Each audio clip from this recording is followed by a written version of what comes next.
रात का समय था। गेंदा सेठ की पत्नी रोंदू के साथ रसोई घर में बर्तन साफ कर रही थी कि तभी गेंदा सेठ की आवाज उन दोनों के कानों में टकराई। अरे रोंदू, अरे रोंदू कहाँ मर गया रे? अरे जल्दी से इधर आ। अरे जाकर देख अब क्या आफत आ गई। लेकिन मालकिन, ये बर्तन आप अकेले कैसे धोएंगी?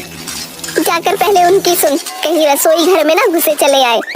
रोंदू भागते हुए गेंदा सेठ के कमरे में गया। क्या हुआ मालिक? क्या हुआ? अरे ये पूछ, क्या नहीं हुआ? मैं कुछ समझा नहीं मालिक। क्या तुमने और मेरी पत्नी ने आज रात का भोजन नहीं बनाया क्या? ये कैसी बातें कर रहे हैं मालिक? आपके कहने पर तो आज पनीर के पराठे दही बड़ों के साथ बनाए थे और साथ में पनीर पुलाव भी बनाया था।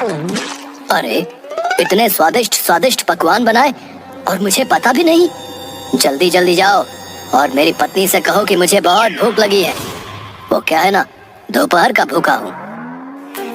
ये कैसी बातें कर रहे हैं आप? अभी कुछ देर पहले ही तो आपने पेट भरकर भोजन किया है। मैं और मालकिन रसोई घर में भोजन की प्लेटें ही तो साफ कर रहे हैं।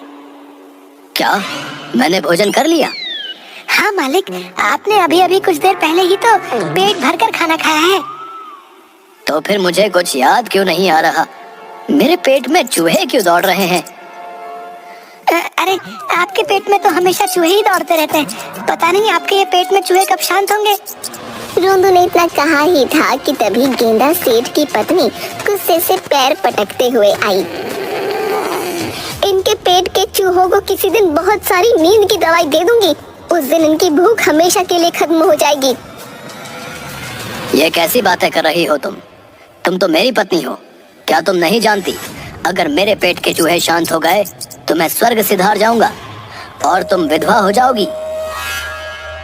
मुझे नहीं पता तुम्हें स्वर्ग मिलेगा कि नरक, लेकिन मुझे पूरा विश्वास है कि तुम्हें वहाँ से भी धक्के देके बाहर निकाल दिया जाएगा, क्योंकि तुम वहाँ पे भी किसी को खाने तो दोगे नहीं। अब जाकर सो जाओ, खाना खत्म हो गया और राशन पानी भी खत्म हो गया है। अब तुम्हें खाना कल दोपहर में मिलेगा। अपनी पत्नी की बात सुनकर गेंदा सेठ चुपचाप लेट गया, मगर वो भूख से सारी रात करवटें बदलता रहा। अरे अब क्या करूं भला? भूखे पेट किसी को नींद आती है क्या? समय देखता हूँ कितना हुआ है। गेंदा सेठ घड़ी पर समय देखने लगा। सुबह के 5 बज गए। मेरी पत्नी भी सो रही है। मुझे रसोई घर जाना चाहिए। रात का कुछ ना कुछ खाना जरूर रखा होगा, उससे ही कुछ भला हो जाएगा। गेंदा सेठ दबे पांव रसोई घर में गया।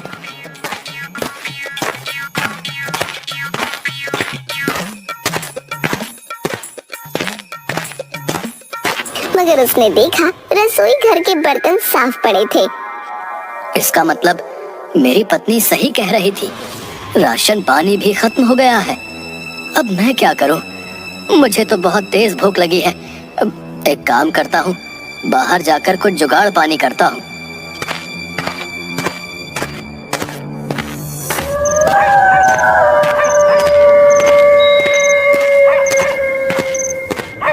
इधर गेंदा सेठ जैसे ही अपने घर से बाहर निकला, उधर आकाश में यमराज चित्रगुप्त के पास आकर बोले, लाओ चित्रगुप्त, आज की लिस्ट जल्दी से मुझे पकड़ा दो। मैं सारा काम निपटा कर जल्दी ही आ जाऊंगा। ये लीजिए यमराज, आज आपको सिर्फ एक ही व्यक्ति की आत्मा को यहाँ पर लाना है। क्या? सिर्फ एक ही व्यक्ति की आत्मा, और वो भी पूरे धरती लोक में? ये तुम कैसी बातें कर रहे हो चित्रगुप्त? ये एक व्यक्ति लाखों लोगों पर भारी है यमराज। ये वही व्यक्ति है जिसने पिछली बार आपको हरा दिया था। चित्रगुप्त की बात सुनकर यमराज लिस्ट में लिखा हुआ नाम गौर से देखते हुए बोले, ये तो गेंदा सेठ है। पिछली बार इसने मुझे मूर्ख बना दिया था, मगर इसकी आयु तो एक साधु की वजह से 50 वर्ष बढ़ा दी गई थी। हाँ, लेकिन उस दिन के बाद से इसने लोगों का जीना हराम कर दिया, इसीलिए इसकी आयु 50 वर्ष घटा दी गई है। चिंता मत करो चित्रगुप्त, मुझे गेंदा सेठ से अपना पुराना बदला चुकाना है। ज्यादा बातें मत करिए यमराज, फिर से आपको समझ रहा हूँ, कहीं उसकी बातों में मत आ जाना और उसके खाने के चैलेंज को स्वीकार मत कर लेना, नहीं तो आप हार जाओगे।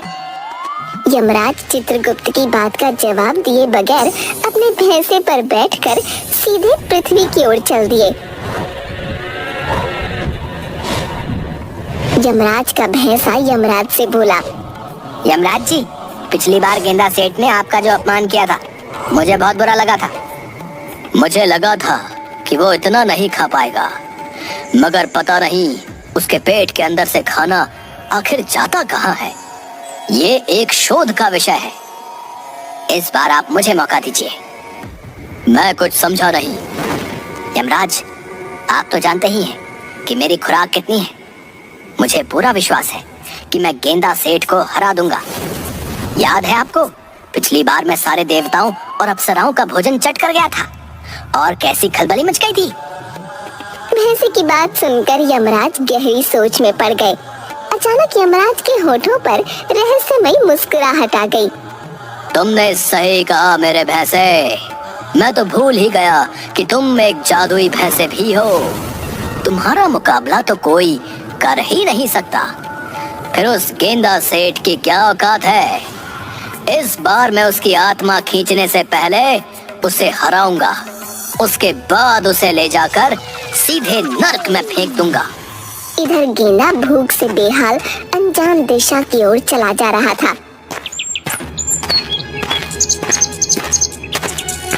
तभी उसके कानों में एक व्यक्ति की आवाज टकराई। अरे भैया, इतनी सुबह सुबह कहाँ आ रहे हो तुम? उससे आगे तो जंगल है भैया। गेंदा सेठ उस व्यक्ति की ओर पलटकर बोला, वो क्या है कि मुझे बहुत भूख लगी है और भूख में मुझे कुछ पता नहीं रहता कि मेरे कदम कहाँ चले जाते हैं। सिर्फ इतना जानता हूँ कि जहाँ भोजन होता है मेरे कदम स्वयं वहाँ चले जाते हैं। तुमने बिल्कुल सच कहा भैया। दरअसल मैंने भगवान से एक मन्नत मांगी थी जो कि पूरी हो गई, इसीलिए मैं गांव में प्रसाद बांटने के लिए निकला हूँ। अच्छा हुआ सबसे पहले व्यक्ति तुम ही निकले। अच्छा, जब ही कहूँ कि मेरी नाक में ये सुगंधित खुशबू कहाँ से टकरा रही है। कहाँ है प्रसाद? वहाँ पर बैठ जाओ।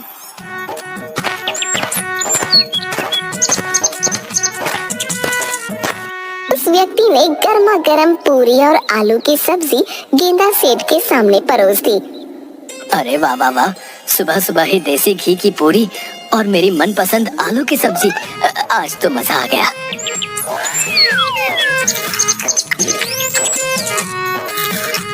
गेंदा सेठ पूरी और सब्जी खाकर बोला, और दीजिए ना, इससे तो मेरा कुछ भी भला नहीं हुआ। हाँ हाँ, क्यों नहीं, ये लो।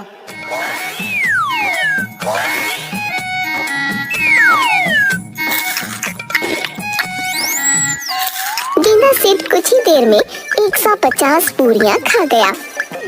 अब लग रहा है जैसे कि पेट में कुछ जा रहा है, और लाओ ना। आखिर तुम कौन हो भाई? हैं? मैंने गांव में प्रसाद बांटने के लिए 200 पूरियां बनवाई थी, 150 तो तुम ही खा गए। अरे तो तुम्हारी पूरी 50 पूरियां बची है ना, तुम अब उसे बांट कर क्या करोगे? वो भी मुझे दे दो, भगवान बहुत प्रसन्न होंगे तुमसे। उस व्यक्ति ने क्रोधित होकर वो 50 पूरियां गेंदा सेठ को पकड़ा दी और गुस्से में पैर पटकता हुआ दूसरे व्यक्ति से बोला, भैया, ये आदमी है या यमराज का भैंसा? पूरी 200 पूरियां खा गया। अब मैं मंदिर के बाहर प्रसाद कैसे बांटूंगा भैया? आपको 200 पूरियों का इंतजाम दोबारा करना होगा। तुम सही कह रहे हो भैया, मैं और प्रसाद तैयार करवाता हूँ जब तक तुम मंदिर पहुँचो। इतना कहकर वो दोनों व्यक्ति अलग अलग दिशाओं में चले गए। गेंदा सेठ खाते हुए उन सब की बातें गौर से सुन रहा था। अरे वाह, फिर तो मजा आ गया। मंदिर में भी सारी पूरियां मैं ही खाऊंगा। किसी भूखे को भोजन कराना कितना पुण्य का काम होता है। भगवान इस व्यक्ति से बहुत ज्यादा प्रसन्न हो जाएंगे। कुछ घंटे बाद गेंदा सेठ धीरे धीरे कदमों से मंदिर की ओर बढ़ा, जहाँ पर वही दोनों व्यक्ति प्रसाद बांटने की तैयारी कर रहे थे। अरे तुम यहाँ क्यों आए हो? अरे तुम ही तो बातें कर रहे थे कि तुम मंदिर में भी प्रसाद बांटोगे, तो सोचा कि मैं भी थोड़ा सा प्रसाद चख लूं। भैया भगवान के वास्ते यहाँ से चले जाओ भैया। और भी बहुत से लोग प्रसाद खाना चाहते हैं, कम से कम उन्हें तो खाने दो। तुम मेरा अपमान कर रहे हो। तुमने भगवान से मन्नत मांगी थी प्रसाद बांटने की, और देखो मैं तुम्हारा प्रसाद खाना चाहता हूँ, मगर तुम मुझे अपमानित करके भगा रहे हो। देखना, ईश्वर का प्रकोप बहुत जल्दी तुम पर टूटेगा। गेंदा सेठ की बात सुनकर वो व्यक्ति बुरी तरह से डर गया। अरे भैया, अरे रुको रुको, लो लो लो, पहले तुम ही प्रसाद चख लो भैया।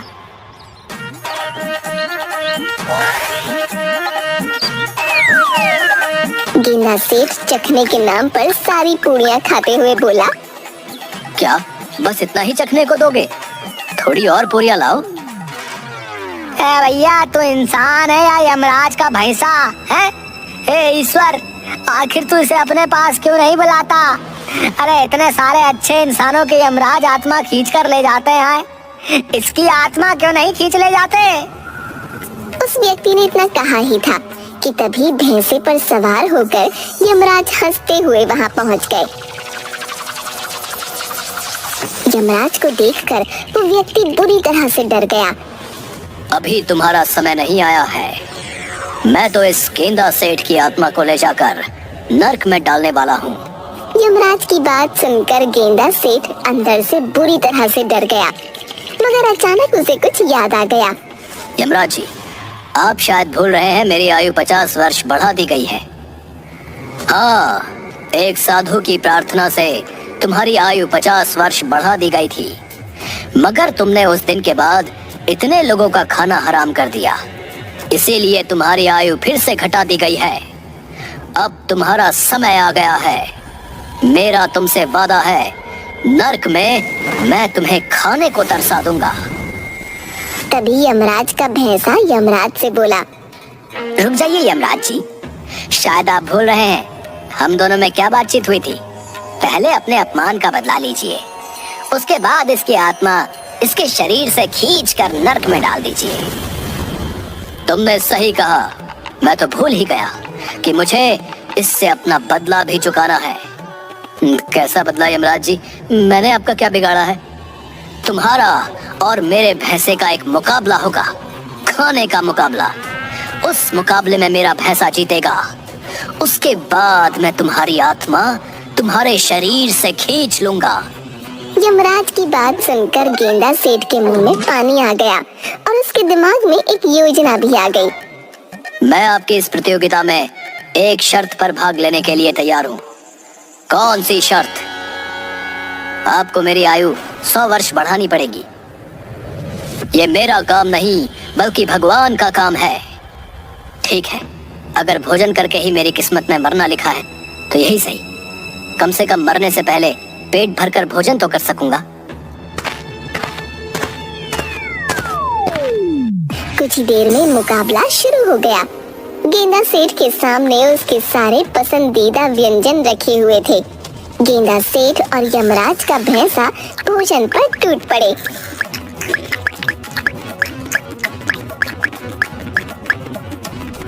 यमराज जी, सारा भोजन खत्म हो गया, मगर मुझे अभी भी बहुत तेज भूख लग रही है।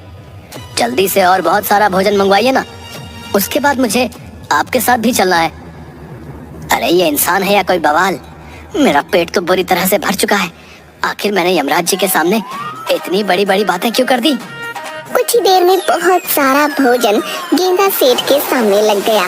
गेंदा सेठ देखते ही देखते सारा भोजन चट कर गया। यमराज जी, अभी मेरा कुछ भी भला नहीं हुआ। गेंदा सेठ की बात सुनकर यमराज क्रोधित हो गए और गुस्से से गांव शहर का सारा भोजन लाकर गेंदा सेठ के सामने रख दिया। खाओ इसे, आज मैं देखता हूँ तुम्हारी भूख मिटती है या नहीं। मेरा भैंसा भी कम नहीं है। देखना गेंदा, मेरा भैंसा ही जीतेगा।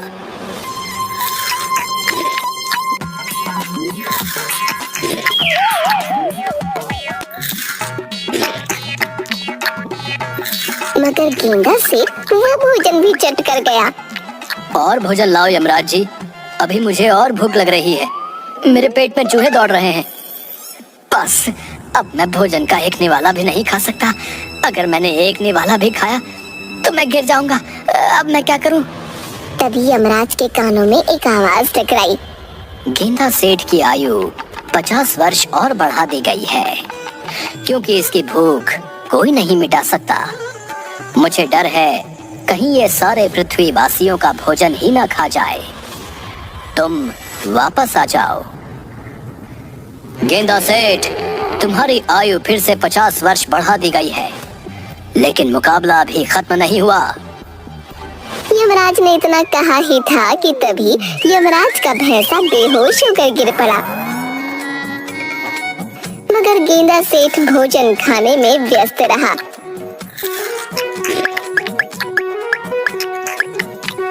यमराज जी, अब तो मेरी आयु 50 वर्ष और बढ़ा दी गई है। मेरी भूख शांत नहीं हुई। मुझे और भूख लग रही है। जब मैं खुश होता हूँ ना, तो मैं और ज्यादा खाता हूँ। और भोजन मंगवाइए। पापी दुष्ट इंसान, तेरी वजह से मेरा भैंसा बेहोश हो गया। अब मैं कैसे जाऊंगा? कुछ देर बाद यमराज के भैंसे को होश आ गया। आज जा रहा हूँ गेंदा, लेकिन याद रखना, मैं तुम्हें भूलूंगा नहीं। 50 साल बाद आऊंगा। यमराज जी, चला नहीं जा रहा। हाय, पेट फटने को हो रखा है। मर गया। मुकाबले के लिए बहुत उतावले थे ना, अब आई अक्ल ठिकाने। इतना कहकर यमराज अपने भैंसे के साथ वहां से चले गए। गेंदा सेठ मुस्कुराते हुए अपने घर आ गया।